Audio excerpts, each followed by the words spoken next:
بسم اللہ الرحمن الرحیم وَإِذَا رُفِعَ ذَلِكَ إِلَى الْحَاكِمِ نَظَرَ فِيهِ فَإِنْ كَانَ لِلْبَهِيمَةِ مَنْفَعَةٌ آجَرَهَا وَأَنْفَقَ عَلَيْهَا مِنْ أُجْرَتِهَا۔ اب یہاں سے یہ مسئلہ بیان کر رہے ہیں کہ کوئی شخص جانور لے آیا، کہیں سے پڑا ہوا تھا تو پکڑ کے لے آیا، وہ لقطہ کے حکم میں ہے۔ اب ظاہر سی بات ہے اس کو کھلانا پلانا ہے، تو اب اس جانور کو اجرت پر دے سکتا ہے یا نہیں، تاکہ اسے کھلائے پلائے۔ تو اس کے تعلق سے فرماتے ہیں کہ اگر یہ معاملہ ملتقط جو ہے، جس کو پکڑا ہے جس جانور کو، اسے لے کر کے حاکم کے پاس پہنچ جائے، تو حاکم اس جانور کے تعلق سے غور و فکر کرے کہ اس کے لیے کیا مفید ہے۔ اگر اس کو لگتا ہے کہ اگر اس جانور کو اجرت پر دے دیا جائے تو جو پیسہ ملے گا اس سے چارہ خرید کر کے اس کی پرورش ہوتی رہے گی، اس کا پیٹ بھرا جاتا رہے گا، تو بہتر ہے، تو ایسی صورت میں اس کی اجازت دے سکتا ہے۔ اور اگر اس کو یہ لگتا ہے کہ جناب اس جانور میں اگر اجرت پر بھی دیتے ہیں تب بھی کوئی نفع حاصل ہونے والا نہیں ہے، بلکہ یہ بھی خطرہ ہے کہ 500 کا جانور ہے اور اجرت پر ہم دے رہے ہیں، 2 روپیہ اس سے مل رہا ہے اور ہر دن اس سے 10 روپے خرچ ہو رہا ہے اس پر، تو 8 روپیہ ہر دن گویا مالک پر یہ دین چڑھتا چلا جائے گا۔ اب اتنا دن ہو گیا کہ 8 روپیہ جو ہے وہ 500 کے تک پہنچ گیا، تو ایسی صورت میں مالک کا تو پورے کا پورا چلا گیا اس میں، ٹھیک ہے، یا 500 سے زائد ہو گیا تب تو مالک کو گھر سے بھرنا پڑے گا، تو گویا اب اس کو اجرت پر دینے میں فائدہ نہیں ہے۔ تو ایسے موقع پر کیا کرے؟ ایسے موقع پر حاکم اس کو بیچنے کا حکم دے دے، اس کو بیچ دو اور اس کی قیمت کو محفوظ رکھو مالک کے لیے، کیونکہ اب بیچ دے گا تو مالک کے لیے قیمت محفوظ ہو جائے گی اور اس میں کمی بیشی نہیں ہو پائے گی۔ تو گویا مسئلہ کیا ہوا؟ جانور پکڑا، قاضی کے پاس لے گیا، حاکم نے یہ فیصلہ کیا کہ جناب اس کو اجرت پر دے دیں تو اس کے چارے بھر کا پیسہ مل جائے گا، تو اس کے مالک کو کوئی نقصان نہیں ہوگا، لہٰذا اجرت پر دے دے اور چارے بھر کا پیسہ وصول کر کے یا اس سے زیادہ وصول کر کے اور اس کو بھی کھلاتا رہے اور کچھ مالک کے لیے بچاتا بھی رہے، یہ صورت ہو جائے گی۔ اور اگر دیکھ رہا ہے کہ جانور بہت کمزور ہے، اگرچہ 500 روپے میں بک سکتا ہے، مگر کیا ہے کہ اس کو اجرت پر دیں گے تو بہت کم پیسہ ملے گا، تو اس لیے اجرت پر دینے کی صورت میں وہ جو ملتقط ہے اس کو اپنے گھر سے کھلانا پڑے گا، ظاہر سی بات ہے وہ تو کھلائے گا نہیں، وہ تو مالک کے حوالے جائے گا، تو اس لیے مالک کو اب کہا جائے گا، مالک کے حوالے جائے گا تو اب مالک ہی کو بھرنا پڑے گا وہ پیسہ۔ تو اس لیے کبھی کبھی ایسا بھی ہو سکتا ہے کہ 500 روپیہ سے زیادہ مالک کو بھرنا پڑ جائے، تو مالک کا تو سراسر نقصان ہو گیا، تو اس لیے یہاں یہ حکم دے گا کہ اسے بیچ دو اور قیمت مالک کے لیے محفوظ کر دو۔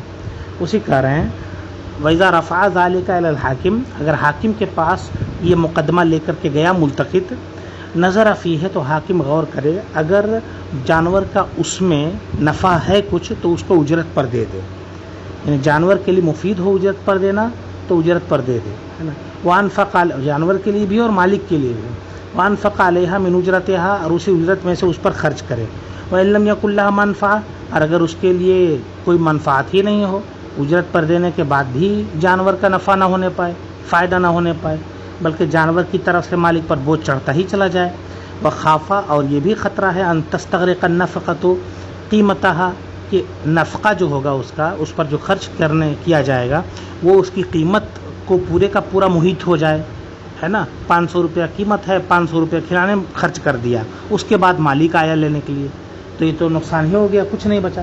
کہتے ہیں باہل حاکم، تو حاکم اس کو بیچنے کا حکم دے دے گا، وَأَمَرَهُ بِحِفْظِ ثَمَنِهَا، اور اس کی قیمت کی حفاظت کا حکم دے گا کہ اس کا دام محفوظ رکھو، مالک آئے گا تو اس کو دے دینا، گویا یہ جانور ہی کی حفاظت ہے۔ وَإِنْ كَانَ الْأَصْلُ الْإِنْفَاقُ عَلَيْهَا أَذِنَ لَهُ فِي ذَلِكَ، اب ضابطہ یہ بتا رہے ہیں اگر خرچ کرنا، جانور پر خرچ کرنا زیادہ مناسب ہو، ہے نا، بہتر اس کے لیے، تو اس کی اجازت دے دے کہ جانور پر خرچ کرو وجعل النفقۃ دینا علی مالکہا، اور نفقے کو مالک کے اوپر دین رکھا جائے، ہے نا، دین رکھ دے گا. یعنی جانور تندرست ہے، عمدہ ہے، اس پر ہر دن 10 روپے کا خرچ آتا ہے، 10,000 کا جانور ہے، تو اب اگر اس کو کھلائے گا بھی تو بہت دن تک کھلانے کے بعد بھی 10,000 پورا نہیں ہوگا، تو مالک کا نقصان نہیں ہے، لہٰذا اس پر خرچ کرنے کا حکم دیا جائے گا، اور مالک کے اوپر ہر دن 10 روپے کے حساب سے قرض چڑھتا چلا جائے گا. فَإِذَا حَضَرَ مَالِكُهَا، اب جب مالک آئے گا، فَلِلْمُلْتَقِطِ أَن يَمْنَعُهُ مِنْهَا حَتَّى يَأْخُذَ النَّفْقَةَ، تو ملتقط کو یہ حق پہنچتا ہے کہ اس کو روک دے جانور لینے سے یہاں تک کہ نفقہ اس سے وصول کر لے. یہ ہو گئی بات پوری. اب یہاں دوسرا مسئلہ شروع کرتے ہیں. وَلُقْطَةُ الْحِلِّ وَالْحَرْمِ سَوَاءٌ، حل اور حرم دونوں کا لقطہ یکساں حکم رکھتا ہے. ظاہر سی بات ہے، لقطہ ہونے کے اعتبار سے دونوں یکساں ہیں، تو پھر ایسی صورت میں دونوں کا حکم یکساں ہے نا.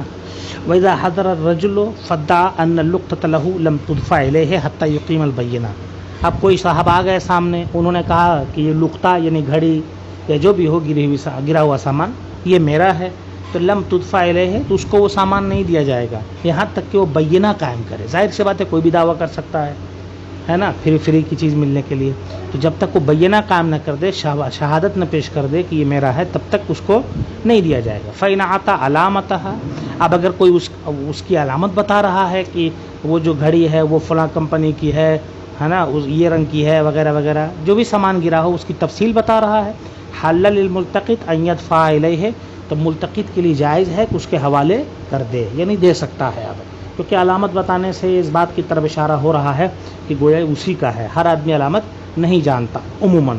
وَلَا يُجْبَرُ عَلَىٰ ذَٰلِكَ فِي الْقَضَاءِ، لیکن قضاءً ملتقط کو مجبور نہیں کیا جائے گا اس بات پر کہ اس کو دے ہی دے. وجہ اس کی ایک ہو سکتا ہے اس نے اس کی علامت سن رکھی ہو کسی سے، یا دیکھ رکھا ہو، یا بہرحال کسی طرح اس کا اندازہ مارا اور ٹکرا گیا، ہے نا، مناسب ہی ایک دم سیٹ ہو گیا. تو یہ چیزیں ایسی ہیں کہ اس کی بنیاد پر شبہ ہے کہ مالک نہ ہو، لہٰذا اگر ملتقط نہ دینا چاہے علامت سن کر کے تو اسے اختیار ہے. ایسی صورت میں جو مالک بننے کے لیے آیا ہے کہ یہ میرا سامان ہے، اس پر لازم ہے کہ وہ بینہ پیش کرے. وَلَا يَتَصَدَّقُ بِاللُّقْطَةِ عَلَى الْغِنَى عَلَى غَنِيٍّ، ظاہر سی بات ہے یہ لقطہ صدقہ کی صورت میں ہے اور صدقہ غنی کے لیے ہوتا نہیں ہے، لہٰذا آخری نوبت صدقہ کی اگر آ رہی ہے کہ اس نیت سے صدقہ کرے کہ جناب اگر مالک آئے گا تو اس کو دے دوں گا اپنی طرف سے، ایک بات پہلے گزر چکی ہے، تو کس پر صدقہ کرے؟ کہتے ہیں غنی پر صدقہ نہیں کر سکتا. وَإِنْ كَانَ الْمُلْتَقِطُ غَنِيًّا لَمْ يَجُوزْ لَهُ أَن يَنْتَفِعَ بِهَا، اب غنی پر صدقہ نہیں کر سکتا اور ملتقط خود ہی غنی ہو تو خود بھی استعمال نہیں کر سکتا، اس سے نفع حاصل نہیں کر سکتا. اگر ملتقط غنی ہو تو اس کے لیے جائز نہیں کہ اس سے نفع اٹھائے. وَإِنْ كَانَ فَقِيرًا فَلَا بَأْسَ أَن يَنْتَفِعَ بِهَا، اور اگر فقیر ہو تو حرج نہیں ہے کہ اس سے وہ نفع اٹھائے، فقیر ہو تو لے سکتا ہے کیونکہ وہ فقراء ہی کے لیے. وَيَجُوزُ أَن يَتَصَدَّقَ بِهَا إِذَا كَانَ غَنِيًّا عَلَىٰ أَبِيهِ، خود غنی ہے لیکن اس کے ماں باپ، بیٹا، بیوی، ہے نا، یا ماں، یہ سب فقیر ہیں، ہے نا، بالغ ہے، بیٹا فقیر ہے، تنگ دست ہے، تو ان پر خرچ کر سکتا ہے کیونکہ فقراء کے لیے ہے، یہ زکوٰۃ والی صورت ہے نہیں. کہتے ہیں کہ ظاہر سی بات ہے خود فقیر ہوتا تو خود پر خرچ کر سکتا، تو اگر اس کے عیال فقیر ہیں تو ان پر بھی خرچ کر سکتا ہے. کہتے ہیں جائز ہے کہ عیال کا مطلب یعنی اس کے رشتہ دار، ہے نا، نہ وہ کہ جو اس کی پرورش میں ہو. اب نابالغ بیٹا اس کی پرورش میں ہے، اس کے پاس کچھ نہیں ہو اور یہ مالدار ہو، تو اب باپ کی مالداری کی وجہ سے وہ بھی مالدار ہی تصور کیا جاتا ہے. وَيَجُوزُ، اور صدقہ کر جائز ہے کہ صدقہ کر دے اس کا جب کہ غنی ہو، کس پر؟ اپنے باپ پر، بیٹے پر، بیوی پر، ماں پر، جب کہ یہ حضرات فقیر ہوں. تو ظاہر سی بات ہے یعنی یہ بالغ ہوں اور الگ رہ رہے ہوں، اس کے کفالت میں نہیں ہوں، تو ایسی صورت میں ان سب پر خرچ کر سکتا ہے. اب یہاں سے آگے فرماتے ہیں کتاب الخنثی، مخنث کا بیان. جس طریقے سے لقطہ کا حال ظاہر نہیں ہوتا کہ کیا کیا جائے، اسی طریقے سے مخنث کا حال ظاہر نہیں ہوتا کہ اس کے ساتھ کیسا سلوک کیا جائے. کسے کہتے ہیں مخنث، پوری تفصیل آ رہی ہے. اور یوں سمجھیے کہ خنثی سے مراد یہاں خنثی مشکل ہے، یہ وہ ہے جس میں مرد یا عورت دونوں کی علامتیں ہوں یا دونوں میں سے کسی کی علامت نہیں ہو، اگر ہو تو کوئی ایک غالب نہ ہو تو اسے خنثی مشکل کہتے ہیں اور اسی کے احکام بتائے جائیں گے۔ کہتے اذا کان المولود فرج و ذکر، مولود بچے کے لیے اگر فرج اور ذکر دونوں ہے فہو خنثی، تو ایسی صورت میں وہ خنثی مانا جائے گا۔ ایک مطلق حکم بیان کر دیا ہے نا، تو آپ یوں سمجھیے کہ خنثی وہ ہے جس کے فرج اور ذکر دونوں ہوں یا دونوں میں سے کوئی نہ ہو، ٹھیک ہے، اور اگر ہو کوئی ایک، دونوں موجود ہوں تو ایسی صورت میں کوئی ایک غالب نہ ہو۔ اسی کو آگے بیان کرتے ہیں، فَإِنْ كَانَ يَبُولُ مِنَ الذَّكَرِ فَهُوَ غلام، اگر ذکر سے پیشاب کرتا ہے تو وہ لڑکا مانا جائے گا، اور اگر فرج سے پیشاب کرتا ہے تو وہ مؤنث مانا جائے گا۔ وَإِنْ كَانَ يَبُولُ مِنْهُمَا، اور اگر دونوں سے پیشاب کرتا ہے، وَالْبَوْلُ يَسْبِقُ مِنْ أَحَدِهِمَا نُصِبَ إِلَى الْأَسْبَقِ، اور پیشاب پہلے ان دونوں میں سے، بول و فرج و ذکر میں سے ایک سے نکلتا ہے تو جس سے پیشاب پہلے نکلتا ہے اسی کی طرف وہ منسوب کر دیا جائے گا۔ فَإِنْ كَانَ فِي السَّبَقِ سَوَاءً، اب اگر نکلنے میں دونوں برابر ہیں کہ ایک ہی ساتھ دونوں سے نکل جاتا ہے نا، کہتے فلا عبرۃ بالکثرۃ عند ابی حنیفہ، تو امام اعظم کے نزدیک کس سے زیادہ نکلتا ہے اور کس سے کم نکلتا ہے اس کا اعتبار نہیں کیا جائے گا، جبکہ صاحبین نے یہ کہا ہے کہ اکثر کی طرف منسوب کیا جائے گا، جس سے پیشاب زیادہ نکلتا ہو ہے نا اسی کا اعتبار کیا جائے گا۔ اگر فرج سے زیادہ ہے تو ایسی صورت میں وہ مؤنث مانا جائے گا، اور اگر ذکر سے زیادہ ہے تو مذکر مانا جائے گا۔ امام اعظم کے قول پر فتویٰ ہے، اس لیے کہ سبیلین میں کوئی ایک تنگ ہوگا تو اس سے کم نکلے گا، اور دوسرا کشادہ ہوگا تو اس سے پیشاب زیادہ نکلے گا، تو اس لیے یہ کشادگی اور تنگی کی بنیاد پر ہے، نہ کہ کسی ایک کے غلبے کی وجہ سے ہے۔ وَإِذَا بَلَغَ الْخُنثَى وَخَرَجَتْ فِيهِ اللِّحْيَةُ، اب کچھ علامتیں جس کی بنیاد پر فرق ہو سکتا ہے دونوں میں، کہتے ہیں وَإِذَا بَلَغَ الْخُنثَى، جب خنثی بالغ ہو جائے اور اس کی داڑھی نکل آئے، وَوَصَلَ إِلَى النِّسَاءِ، اور عورتوں سے صحبت کر لے ہے نا، فَهُوَ رَجُلٌ، تو وہ مرد مانا جائے گا ہے نا۔ نیچے لکھا ہے أَوْ احْتَلَمَ كَمَا يَحْتَلِمُ الرِّجَالُ ہے نا، أَوْ كَانَ لَهُ ثَدْيٌ مُسْتَوٍ ہے نا، مرد کی طرح احتلام ہو یا مرد کی طرح اس کا سینہ برابر ہو تو وہ گویا کہ مرد مانا جائے گا۔ وَإِنْ ظَهَرَ لَهُ ثَدْيٌ كَثَدْيِ الْمَرْأَةِ، اور اگر اس کا سینہ عورتوں کے سینے کی طرح ظاہر ہو، او نزل له لبن فی ثدیہ، یا اسے دودھ اتر آئے سینے میں، او حاضہ، یا حائضہ ہو جائے، او حبلہ، یا حملہ ہو جائے، او امکن الوصول الیہ من جہت الفرج، یا فرج کی جہت سے اس سے جماع ممکن ہو، فہو امراتن، تو یہ علامت ظاہر سی بات ہے اسے عورت بنا رہی ہیں، لہذا وہ عورت ہے۔ فإن لم تظہر احدی هذه العلامات، اب اگر ان میں سے کوئی علامت ظاہر نہ ہو، فہو خنثی مشکل، تو اسے خنثی مشکل کہا جائے گا۔ اب اس کے احکام یہاں سے بیان کرتے ہیں۔ یہ نماز میں کہاں کھڑا ہوگا؟ اب جانتے ہیں مردوں اور عورتوں کے صف کے درمیان، کہتے وَإِذَا وَقَفَ خَلْفَ الْإِمَامِ قَامَ بَيْنَ صَفِّ الرِّجَالِ وَالنِّسَاءِ، جب امام کے پیچھے کھڑا ہو تو مردوں اور عورتوں کے صف کے درمیان کھڑا ہو۔ وَتُبْتَعُ لَهُ أَمَةٌ مِّن مَالِهِ تَخْتِنُهُ، اب اگر وہ بالغ ہو گیا، بڑا ہو گیا ہے نا، تو اس کے مال سے اس کے لیے باندی خریدی جائے گی جو اس کا ختنہ کرائے، اگر اس کے پاس مال ہو ہے نا۔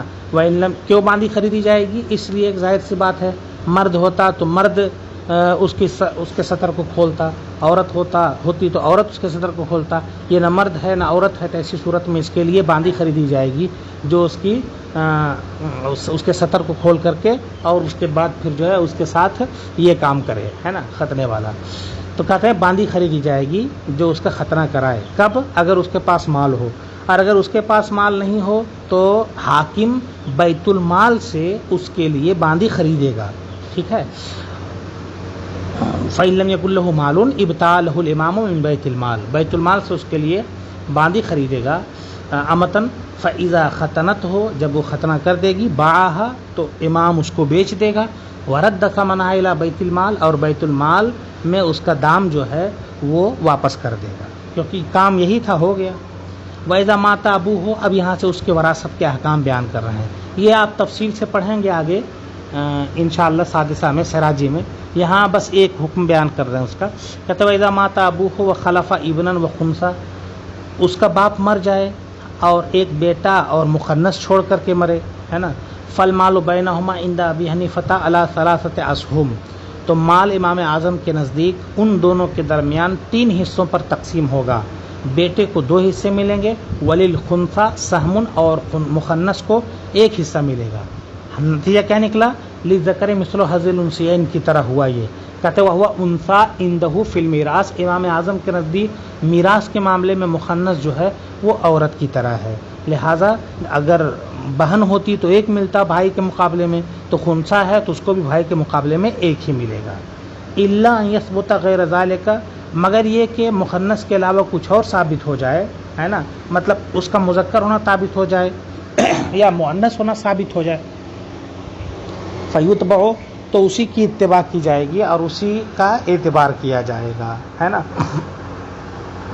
مؤنث ہوا تو اب لذکر مثل حظ الانثیین کا ہی لحاظ ہوگا، اور اس وجہ سے ہوا، اور مذکر ہوا تو اب دونوں کو آدھا آدھا دے دیا جائے گا۔ اور صاحبین میں الگ الگ مذہب ہے۔ امام ابو یوسف اور امام محمد فرماتے ہیں للخنثی، ضابطہ ایک ہے، طریقہ الگ ہے، آگے دیکھیے گا۔ للخنثی نصف میراث الذکر و نصف میراث الانثی، امام یہ صاحبین فرماتے ہیں کہ مخنث کو مذکر کی وراثت کا نصف اور مؤنث کی وراثت کا بھی نصف ملے گا، مطلب آدھا مذکر مانیں گے اسے اور آدھا مؤنث مانیں گے، ہے نا۔ یہی امام شعبی کا قول ہے، ٹھیک ہے۔ تو آدھا مذکر مانیں گے، آدھا مؤنث مانیں گے، یہ صورت ہوگی۔ حاصل کیا نکلا؟ یہ ہے کہ مذکر مانتے تو 1 دیتے، تو آدھا مذکر ماننے کی صورت میں آدھا دیں، مؤنث مانتے تو آدھا دیتے، اب آدھا مؤنث ماننے کی صورت میں اس کو آدھے کا آدھا یعنی ربع دیں گے، تو اس کے پاس کتنا ہو جائے گا؟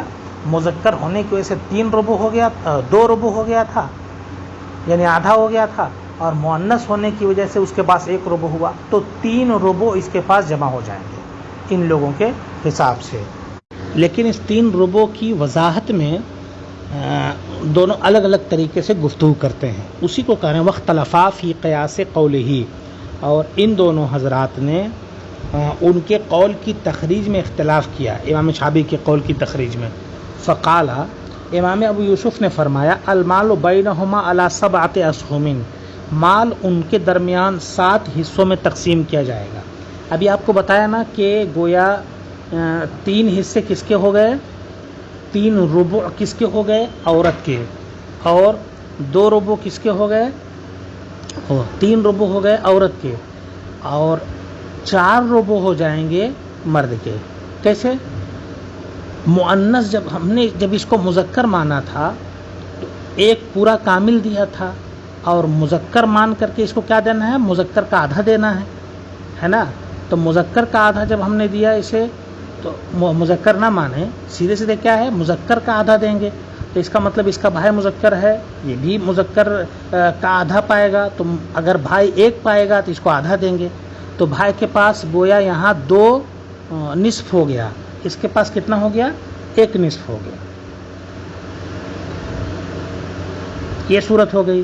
اس کے بعد اگر اس کو مؤنث ہم مانیں گے تو بھائی کو وہی 1 پورا دیں گے، اور مؤنث کا آدھا اس کو دیں گے مؤنث ہونے کی صورت میں، تو مؤنث کو نصف دیتے ہم، بھائی کو 1 دیں گے، مؤنث کو اس کا آدھا دیں گے بہن کو، تو اب اس کا آدھا جب اس کو دیں گے تو اس کو 1 ربع ملے گا، تو ٹوٹل اس کے 3 ربع ہو گئے، اور چونکہ بھائی 1 ہے وہ بدل نہیں رہا ہے، تو اس لیے اس کے 4 ربع، 2 نصف ہوا تو 4 ربع ہوا، تو 4 ربع اس کے ہو گئے، 3 ربع اس مخنث کے ہو گئے۔ اسی کہہ رہے ہیں کہ ان کے درمیان مال 7 حصوں میں تقسیم ہوگا، بیٹے کو 4 ربع دیں گے اور مخنث کو 3 ربع دیں گے۔ اور امام محمد فرماتے المال بینہما علی 12 سہما، مال ان کے درمیان 12 حصوں میں تقسیم ہوگا، وہ اس طور پر کہ مذکر ماننے کی صورت میں بیٹے کو ہم نے جو ہے وہ 1 دیا، اور اس کو ہم نے کتنا دیا؟ آدھا دیا، یہ ہو گیا۔ اور تو امام محمد کے نزدیک یہ مسئلہ جو ہے وہ گویا 6 سے بن رہا ہے۔ 6 سے کیوں بن رہا ہے؟ تاکہ آسانی ہو ان کے نزدیک۔ کہتے یہ ہیں کہ یعنی 6 حصوں میں تقسیم کریں گے ابتداء، تو 6 حصوں میں پورا مال تقسیم کر کے آدھا تو بیٹے کو ہم نے دے دیا 3. اب اگر دوسری طرف بھی بیٹا ہوتا تو اس کو 3 ملتا، لیکن وہ بیٹا ہے نہیں. تو اب 3 جو ہم نے دیا ہے اس میں ٹوٹل آپ دیکھیے تو 6 ٹکڑے ہیں. ٹھیک ہے، اب 6 ٹکڑے ہیں تو یہ ٹکڑوں کو ذہن میں رکھیے گا. اب دیکھیے مخنث کو مذکر کا نصف دینا ہے، تو اب مذکر کو ہم نے 3 دیا تو مخنث کو 1.5 دینا ہے، مطلب 3 ٹکڑا دینا ہے نا. مخنث کو ہم نے مذکر کو ہم نے 6 ٹکڑے دیے تو مخنث کو 3 ٹکڑا دینا ہے. یہ تو ادھر ہو گیا. اور اب اگر اس کو ہم مؤنث کی والا حصہ دیتے ہیں تو مؤنث کا نصف دیں گے. تو مذکر کو ہم نے اس صورت میں 3 دیا تھا، اور یعنی بھائی کو ہم نے 3 دیا تھا. تو ایسی صورت میں اس کی بہن ہوتی تو وہاں 3 نہیں پاتا بھائی، بلکہ اب 6 میں سے بھائی کو 4 دیتے اور بہن کو 2 دیتے، تب نہ لذکر مثل حظ الانثیین کی صورت ہوتی. اب بہن کو 2 دیتے اور اس کو بہن کا بھی نصف دینا ہے تو گویا اس کو 1 دیں گے. کیا نکلا حاصل؟ 6 حصوں میں کل مال کو اولاً تقسیم کریں گے، جس کو ہم آگے چل کر آپ پڑھیں گے مسئلہ 6 سے بنے گا، یہ جملہ استعمال کیا جائے گا وہاں. اب اس کے بعد پھر مذکر کو ہم نے 3 دیا پورا کامل. یہ اگر مذکر ہوتا مخنث تو اس کو بھی 3 دیتے، یہ ہے نہیں تو مذکر کا آدھا یعنی 3 کا آدھا 1.5 اس کو دے دیں گے. تو 1.5 میں 3 ربع ہو گئے، یہ ہو گیا اس کا مذکر والا حصہ. مؤنث اگر یہ ہوتا تو بھائی کو 4 مل جاتا اور اس کو 2 ملتا، مگر یہ مؤنث نہیں ہے تو مؤنث کا آدھا 1 دیں گے اس کو، ہے نا. 2 میں سے 1 دیں گے، مؤنث کا حصہ 2 ہے، جس کا آدھا 1 ہو جائے گا. 1 اس کو ہم دیں گے تو اب گویا 1 میں 2 نصف ہے. تو ٹوٹل اس کے پاس مخنث کے پاس کتنے جمع ہو گئے؟ 1.5 بھائی لڑکا ہونے کے اعتبار سے اور 1 لڑکی ہونے کے اعتبار سے، ٹوٹل 2.5 ہو گئے. ٹھیک ہے، اب 2.5 میں 2 تو صحیح سالم ہیں اور آدھا جو ہے وہ کسر ہے، ٹوٹا ہوا حصہ ہے. اور اس فن میں کسر کو سیدھا کیا جاتا ہے. تو اس ٹوٹے ہوئے حصے جو نصف ہے، اس نصف کے موافق عدد یعنی 2 ہے نا. آگے چل کر پڑھیں گے آپ کہ نصف کا موافق عدد 2 ہوتا ہے. تو 2 سے ہم اصل مسئلہ میں ضرب دیں گے، یعنی 6 میں ضرب دیں گے تو وہ ہو جائے گا 6 دونا 12. اب 12 ہو گیا تو اس 12 سے ان میں سے ہر ایک کی تصحیح ہو جائے گی کہ 12 جو ہو گیا تو اس میں سے 7 جو ہے وہ بیٹے کا حصہ ہو جائے گا اور 5 یہ اس مخنث کو دے دیں گے. یہ صورتحال ہے. یہاں اجمالی طور پر ہی بیان کرنا ہے، انشاءاللہ تفصیلی طور پر آپ آگے اس کو پڑھیں گے. اگلی گفتگو آ رہی ہے مفقود کی. تو جس طریقے سے خنثی کا معاملہ مشتبہ ہوتا ہے اسی طرح مفقود کا بھی معاملہ مشتبہ ہوتا ہے، اس کے لیے بھی حکم بیان نہیں کیا جاتا ہے نا. تو مفقود کس کو کہتے ہیں کہ ایسا غائب جس کی خبر معلوم نہ ہو، نہ اس کی زندگی کا پتہ ہو نہ موت کا پتہ ہو، ہے نا، اسے مفقود کہتے ہیں، جسے ہم مفقود الخبر کے نام سے یاد کرتے ہیں اصطلاح میں. کہتے اذا غاب الرجل ولم يعرف له موضع، کوئی شخص غائب ہو جائے اور اس کا کوئی مقام معلوم نہ ہو، کوئی ٹھکانہ معلوم نہ ہو کہ فلاں جگہ ہے نا، کچھ پتہ نہ چلے. ولا يعلم، اور یہ نہ پتہ چلے کہ وہ زندہ ہے یا مردہ ہے، تو کیا ہوگا؟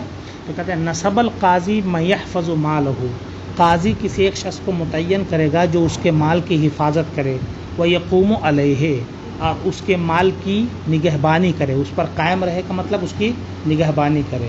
ویستوفی حقوقہ، اور اس کے حقوق کی تکمیل کرے. وینفق علی زوجتہ و اولادہ الصغار من مالہ، ہے نا، اس کے حقوق کی تکمیل کرے کا مطلب اس کے حقوق کو پورا حاصل کرے جو دوسرے پر اس کے حقوق آ رہے ہیں. جیسے کوئی قرض لے کر کے قرض لیے ہوئے تھا تو اب اس سے وصول کرے گی، ہے نا، اور اس کے بچوں اور اس کی بیوی اور چھوٹے بچوں پر خرچ کرے اسی کے مال میں سے. ولا یفرق بینہ و بین امرأتہ، مگر یہ شخص یا قاضی اس کی اور اس کی بیوی کے درمیان تفریق نہ کرے، کیونکہ اس کے لیے اب ایک قول تو جو ہے جو کتاب میں ہے، لیکن اب اقوال جو ہیں وہ دوسرے بھی ہیں سامنے، جس پر اب فتویٰ دیا جاتا ہے.